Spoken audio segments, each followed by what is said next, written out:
ನಮ್ಮ ಕರ್ನಾಟಕದ ಏನು ಲೋಕಸಭಾ ಚುನಾವಣೆಯ ಒಂದು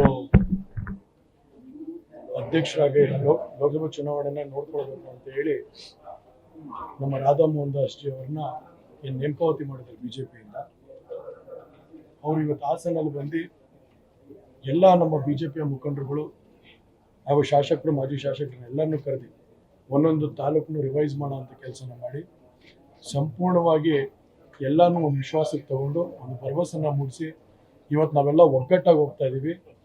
ನಮ್ಮ ಮುಖ್ಯವಾದ ಗುರಿ ನರೇಂದ್ರ ಮೋದಿಜಿ ಅವ್ರನ್ನ ಮತ್ತೊಮ್ಮೆ ಪ್ರಧಾನಮಂತ್ರಿ ಮಾಡಬೇಕು.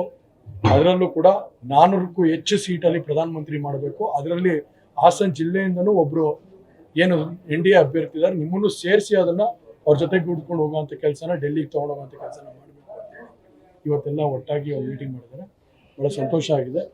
ಹಾಗಾಗಿ ರಾಧಾ ಮೋಹನ್ ದಾಸ್ ಜಿ ಅವರ ಒಂದು ನೇತೃತ್ವದಲ್ಲಿ ಇವತ್ತು ಮೀಟಿಂಗ್ ನಡೆದು ಭಾಳ ಸಂತೋಷವಾಗಿ ಮೀಟಿಂಗ್ ನಡೆದು ಎಲ್ಲ ಒಗ್ಗಟ್ಟಾಗಿ ಹೋಗುತ್ತೆ ಕೆಲಸ. ಅವರಿಗೆ ಪ್ರೀತಮ್ ಗೌಡ ಜಿ ಸರಿಗೆ ಮೈಸೂರು ಕೂಡ ಇನ್ಚಾರ್ಜ್ ಕೊಟ್ಟಿದ್ದಾರೆ. ಅಲ್ಲೂ ಒಂದು ಸ್ವಲ್ಪ ಟೆಕ್ನಿಕಲ್ ಇಶ್ಯೂ ಇದ್ದರೆ ಅಲ್ಲಿ ಹೋಗಿದ್ರು. ಅವ್ರು ಮುಂದೊಂದು ದಿವಸಗಳಲ್ಲಿ ಕ್ಯಾಂಪೇನಿಂಗಲ್ಲಿ ನಮ್ಮ ಜೊತೆನೇ ಇದ್ದು ಒಗ್ಗಟ್ಟಾಗಿ ಹೋಗುವಂಥ ಕೆಲಸ ಮಾಡ್ತೀವಿ. ಅದನ್ನು ರಾಧಾ ಮೋಹನ್ ದಾಸ್ ಜಿ ಅವರು ಮಾತಾಡಿದ್ದಾರೆ. ಒಗ್ಗಟ್ಟಾಗಿ ಹೋಗಿ BJP ಮತ್ತು JDS ಒಗ್ಗಟ್ಟಾಗಿ ಹೋಗಿ ಕೆಲಸನ ಮಾಡ್ತೀವಿ. ಇವತ್ತು ಜಿಲ್ಲೆ ಜನತೆ ಅಲ್ಲ, ರಾಜ್ಯದ ಜನತೆ ನೋಡ್ತಾ ಇದ್ದಾರೆ ಒಬ್ಬರು ಮುತ್ಸದ್ದಿ ರಾಜಕಾರಣಿಯ ಬಗ್ಗೆ. ಇವತ್ತು ಅಂತ ಒಳ್ಳೆ ನಮ್ಮ ರಾಜಕಾರಣದಲ್ಲಿ ಏನಂತೀವಿ, ಅವ್ರನ್ನ ಕರ್ನಾಟಕದ ಆಸ್ತಿ ಇರ್ತೀವಿ. ಹಾಗಾಗಿ ಅಂಥವ್ರ ಬಗ್ಗೆ ಇವತ್ತು ಪದೇ ಪದೇ ಸಾವಿನ ಬಗ್ಗೆ ಮಾತಾಡ್ತಿದ್ರೆ ಇದೆಲ್ಲ ಒಂದು ತಪ್ಪು ಸಂದೇಶ.